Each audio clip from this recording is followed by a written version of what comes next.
Very much for the introduction, and thank you for the opportunity to be here again. Actually, a couple of my first slides answer some of the questions you guys just talked about, so I'll go through those a little bit quickly. Here are my disclosures. I do consulting work for SIDAR, Syndrix, Endospan, Medtronic, Silk Road, and Gore. So do type 2 endoleaks matter? That was a conversation we were just having. Many of you know that early in my career I had a real interest in pressure sensing. I still do today. And we looked at this a little bit. The experience wasn't extensive, but we started to understand a little bit the differences that you see in pressurization of the sac. And to Dr. Sarek's question earlier about flow, we're still trying to understand the high-risk endoleaks. So here's a patient with a type 2 in a shrinking sac and basically non-pulsatile residual pressure within the aneurysm sac. And when you compare it to this patient who has an expanding sac and only has a type 2 endoleak, you see a pulsatile pressure trace and clearly a difference in how these physiologically are behaving. So what do we do at our place to deal with type 2s? We don't preemptively embolize, although every time I hear the conversation about it, I become more and more convinced. But type 2 endoleaks clearly are controversial. The rest of this session will show that as well. And many people do not treat. Our practice is if there's greater than 5 millimeters of growth in a residual aneurysm sac, we tend to treat these. And we almost always treat this with an endovascular approach. If we have failed endovascular approaches after a couple efforts, we've been more aggressive now about doing this open, which gets to the concept of how do you treat the whole nidus? Well, open ligation will take care of that if necessary.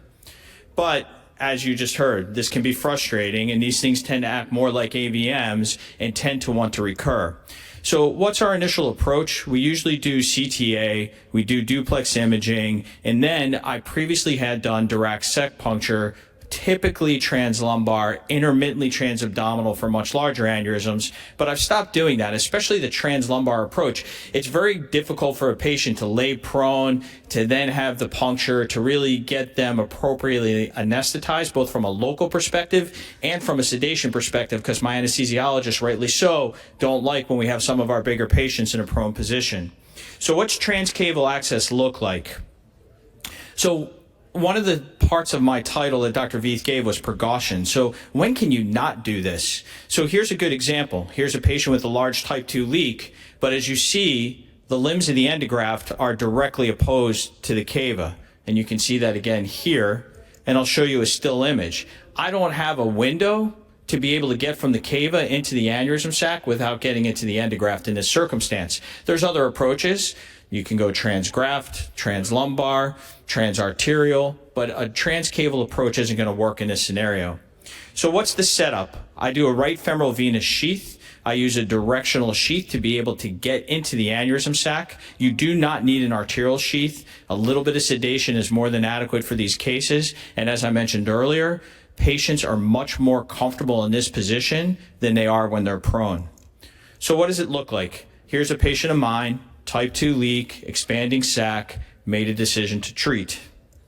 So we go in, get a directional sheath up into the cava. We know based on the markers on the sheath, and we also know from our preoperative imaging where we want to enter.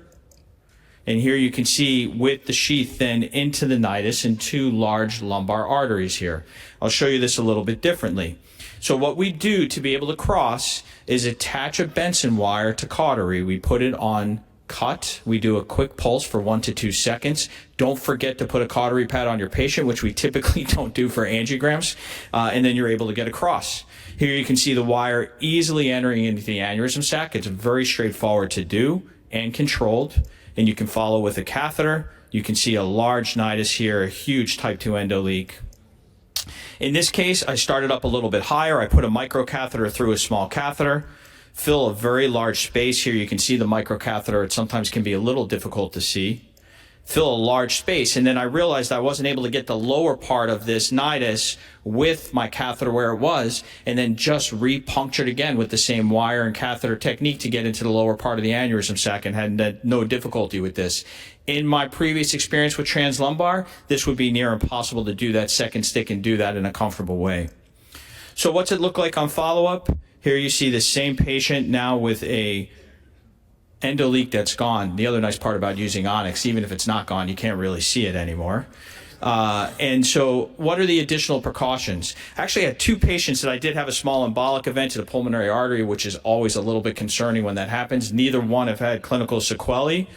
And when I looked at our results for people that more than 1 year follow-up, we've been doing all right in terms of endoleak resolution and also stack stability.